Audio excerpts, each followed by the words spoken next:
सियालकोट वाक़े से कुछ देर पहले फैक्ट्री वर्कर्स को डिसिप्लिन तोड़ने पर फारिग किया गया था। वर्कर्स मैनेजर के सख्त डिसिप्लिन और ज़्यादा काम लेने पर भी पहले से गुस्से में थे। वज़ीर-ए-आज़म और वज़ीर आला पंजाब को इब्तदाई रिपोर्ट पेश कर दी गई। मारपीट का वाक़या सुबह 11 बजे शुरू हुआ।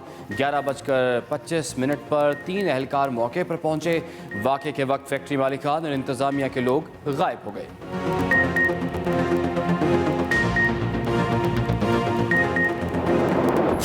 हमारा फोकस इस बात पे है कि इसको हम टेस्ट केस बनाएं, क्योंकि हमारे मुल्क के लिए भी शर्मिंदगी है, हमारे लिए भी शर्मिंदगी है कि हमारे मुल्क में ऐसा वाकया हुआ है। इसमें अगर कोई है किसी लैब किसी भी तरफ से, उसका हम जायजा लेंगे इंशाल्लाह और उसको कोशिश करेंगे कि आइंदा इस किस्म का ना हो। सियालकोट वाक़े के बाद 13 मरकजी मुलजिमों समेत 118 अफराद गिरफ्तार। इश्तियाल दिलाने वाले मुलजिम मजीद तहकीकात के लिए नामालूम मुकाम पर मुंतकिल। 900 अफराद के खिलाफ वाक़े का मुकदमा दर्ज। दहशतगर्दी की दिफा शामिल। फैक्ट्री मैनेजर की मुआवनत से वाक़े में मुलव्वस अफराद की शनाख्त की गई। तर्जमान पंजाब हुकूमत हसन खाबर की मीडिया से गुफ्तगू। कहा CCTV और मोबाइल फुटेजेस का फ्रांसिक तज्जिया किया जा रहा है। इंसाफ न सिर्फ होगा बल्कि होता हुआ नजर भी आएगा।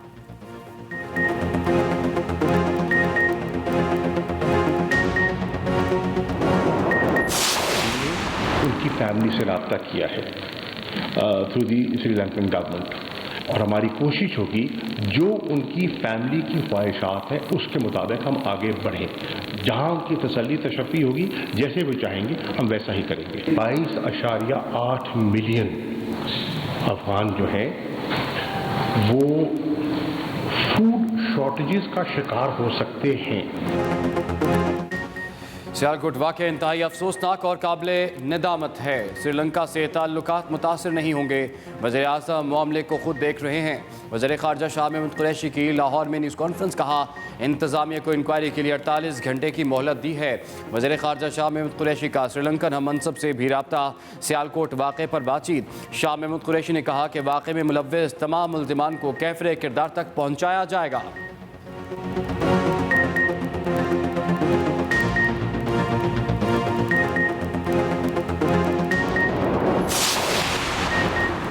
सियालकोट वाक़े पर लफ्ज़ बेअमल हो गए। हमने मुआशरे में टाइम बम लगा दिए हैं।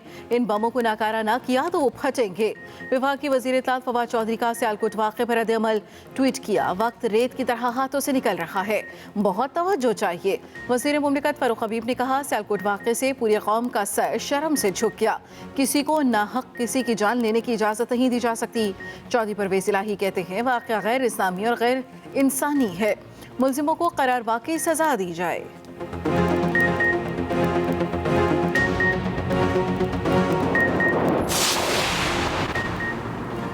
सियालकोट सानहे के मुजरिम कैफ़रे किरदार तक पहुँचेंगे। नुमाइंदा खसूसी वज़ीर-ए-आज़म हाफिज़ ताहिर महमूद अशरफी कहते हैं कि श्रीलंका के अवाम से शर्मिंदा हैं और मुआफ़ी चाहते हैं। किसी पर संगीन इल्ज़ाम लगाकर खुद सज़ा देने का कोई जवाज़ नहीं।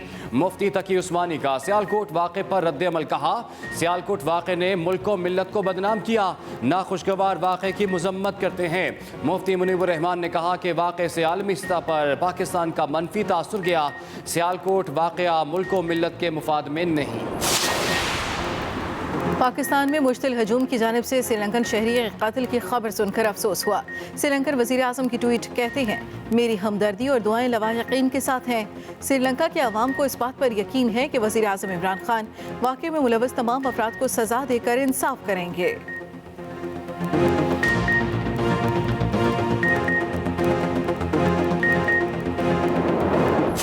अफसोस की बात है कि किस तरीके से पाकिस्तान की मईशत को तबाह किया गया।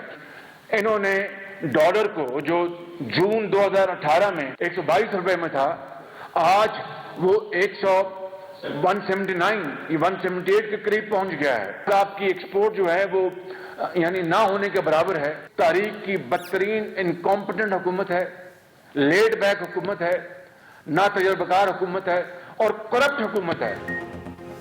तहरीक इंसाफ ने ऐसे ब्लंडर्स किए जो नाकाबिल मुआफ़ी हैं। IMF की नई शराइत ने कौम को जकड़ लिया है। अपोजिशन लीडर शहबाज शरीफ की न्यूज़ कॉन्फ्रेंस। कहा हुकूमत ने 3.5 साल में मईशत को तबाह कर दिया। इस हुकूमत ने कर्ज लेने के अलावा कोई काम नहीं किया। पाकिस्तान और PTI इकट्ठे नहीं चल सकते। शहबाज शरीफ ने मजीद कहा कि सियालकोट वाक़या इंतहाई अफसोसनाक है, जितनी मजम्मत की जाए कम है।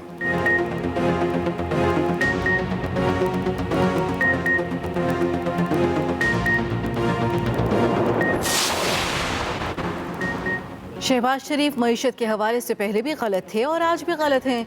वफाकी वजीर हमाद अजहर का शहबाज शरीफ की न्यूज़ कॉन्फ्रेंस पर रद्द-ए-अमल। कहा, शहबाज शरीफ अवाम को धोखा दे रहे हैं।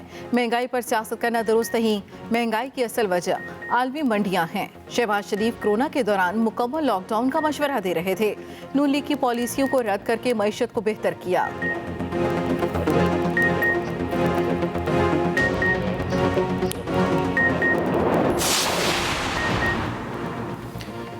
माजी में मुट्ठी भर खानदान तमाम इख्तियारात पर काबिज थे। चंद खानदानों ने तरक्की की और पाकिस्तान पीछे चला गया। वफाकी वज़ीर असद उमर का इस्लामाबाद में अवामी इज्तिमा से खिताब। कहा, मुल्क की सियासत में इनकलाब आने वाला है। अब लीडर नहीं, अवाम ताकतवर होंगे। 5 शहरों में इन खानदानों का कब्जा रहा। शरीफ खानदान की लंदन तो क्या, पाकिस्तान में भी कोई इज्जत नहीं। इस बार इस्लामाबाद के मेयर का बराह रास्त इंतखाब होगा।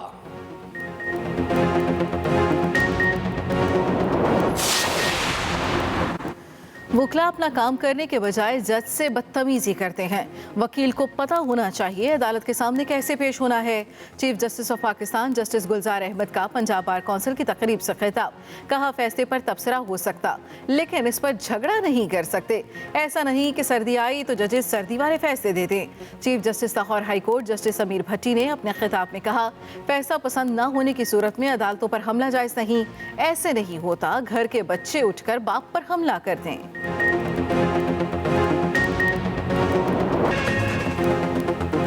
स्पीकर सिंध असम्बली आगा सिराज दुरानी को इस्लामाबाद की एहतसाब अदालत में पेश कर दिया गया। नैब रावलपिंडी की जानिब से राहदारी रिमांड की दरखास्त। अदालत ने 2 रोज़ा रिमांड दे दिया। दौरान समात आगा सिराज दुरानी ने अदालत से कहा, इन्हें कहें जल्दी कराची भिजवा दें। नैब प्रोसिक्यूटर ने जवाब दिया, आगा सिराज दुरानी को पहली दस्तयाब फ्लाइट से कराची मुंतकिल किया जाएगा। नैब ने आगा सिराज दुरानी को गुज़श्ता रोज़ हिरासत में लिया था। सुप्रीम कोर्ट ने आगा सिराज दुरानी को नैब के सामने सरेंडर करने का हुक्म दिया था।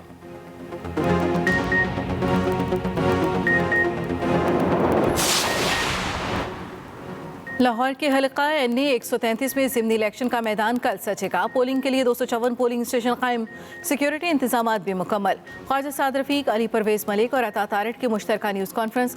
ख्वाजा साद रफीक ने कहा, मौजूद नालायक टोले ने मुल्क को तबाही के दहाने तक पहुँचा दिया है। नून लीग का पीपल्स पार्टी से कोई मुकाबला नहीं।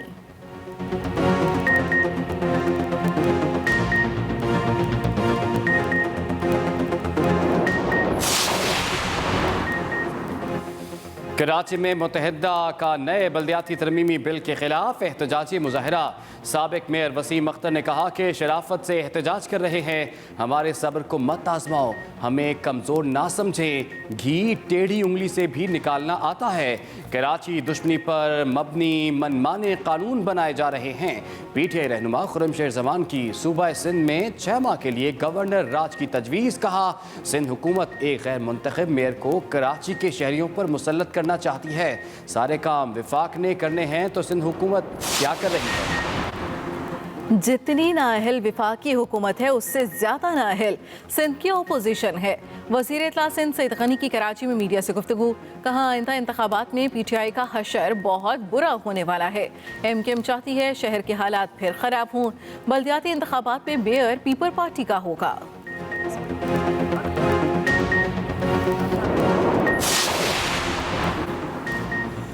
कराची शहर कचरा कुंडी में तब्दील। सिंध हुकूमत बल्दियाती मुलाजमीन की हड़ताल खत्म कराने में नाकाम। डेडलॉक की सजा शहरी भुगतने लगे। शहर में हर तरफ कचरा ही कचरा, सड़कों गलियों और चौराहों पर बिखरा कचरा शहरियों की सेहत के लिए खतरा बन गया। ताफुन उठने के बायस सांस लेना दुश्वार, वबाई अमराज फूटने का भी खदशा।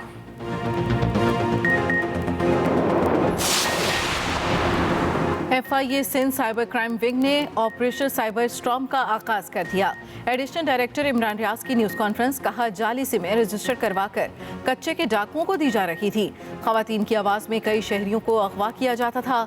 नादरा की 2 फ्रेंचाइज सील करके 2 मुलाजमीन समेत 8 अफराद।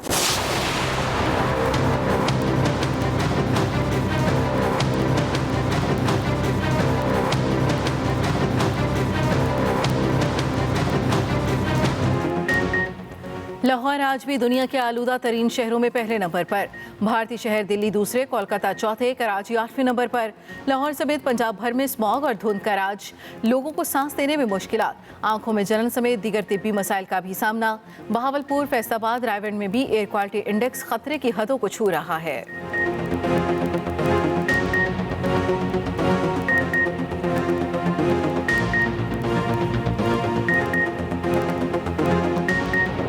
मच्छर के वार, 24 घंटों के दौरान पंजाब में मजीद 3 मरीज जान की बाजी हार गए। तीनों अमवात लाहौर में हुई। एक दिन में 73 नए मरीज भी सामने आए। 59 मरीजों का ताल्लुक लाहौर से है। सूबे में डेंगू के मरीजों की मजमूई तादाद 25,605 तक पहुंच गई।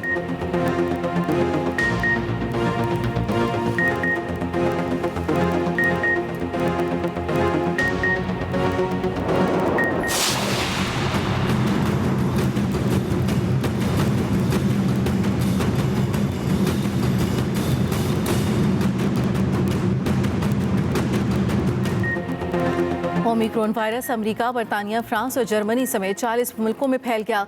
अमेरिका की 6 रियासतों में वायरस से मुतासरा मरीजों की तस्दीक। जर्मन चांसलर एंगेला मर्केल और ऑस्ट्रिया की हुकूमत का फरवरी से वैक्सीनेशन लाजमी करार देने का ऐलान। बेल्जियम और नीदरलैंड ने लॉकडाउन मजीद सख्त कर दिया।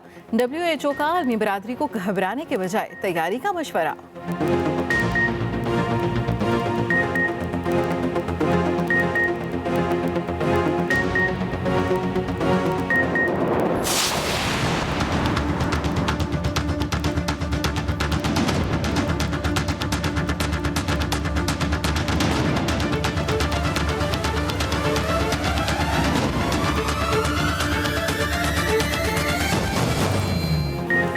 मुल्क में कोरोना से मजीद 8 अफराद जाँ बहक। 24 घंटों में 431 नए केस रिपोर्ट। मुस्बत केसेस की शरह 0.91% रिकॉर्ड की गई। दूसरी जानिब पेशावर में 50 साल से ज़ायद उम्र के शहरियों की कोरोना बूस्टर वैक्सीनेशन का आगाज़। हयाताबाद मेडिकल कॉम्प्लेक्स में बूस्टर वैक्सीन मुफ्त फराहम की जा रही है।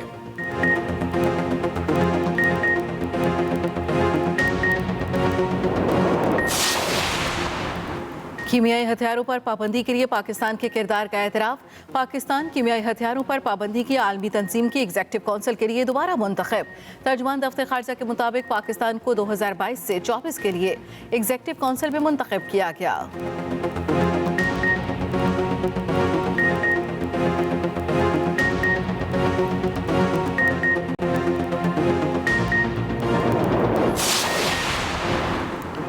टैक्स छूट खत्म करने की तजवीज़। LPG डीलर्स ने 10 दिसंबर से हड़ताल का ऐलान कर दिया।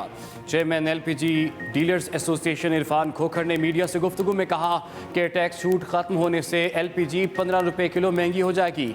ये आम और गरीब आदमी का फ्यूल है। हुकूमत का फैसला मंजूर नहीं।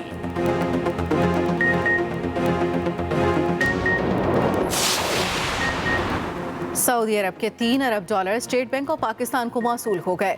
मुशीर खजाना शौकत तरीन का ट्वीट। शौकत तरीन का सऊदी वली अहद मोहम्मद बिन सलमान से इजहार तशक्कुर। ज़राए के मुताबिक 3 अरब डॉलर मिलने के बाद ज़र मुबादला के मजमूई ज़खायर 25 अरब 49 करोड़ डॉलर से तजावुज़ कर गए। ज़र मुबादला के सरकारी ज़खायर 19 अरब डॉलर से तजावुज़ कर गए।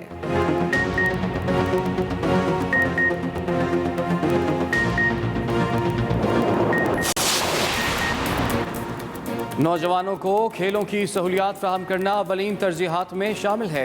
वज़ीर-ए-आज़म की सदारत में नेशनल स्पोर्ट्स पॉलिसी और पाकिस्तान स्पोर्ट्स बोर्ड के इंतजामी ढांचे की अस्तर-ए-नौ तश्कील पर आला सतह का इजलास। वज़ीर-ए-आज़म ने कहा कि नौजवानों की शिरकत बढ़ने से खेलों का मेयार बेहतर होगा।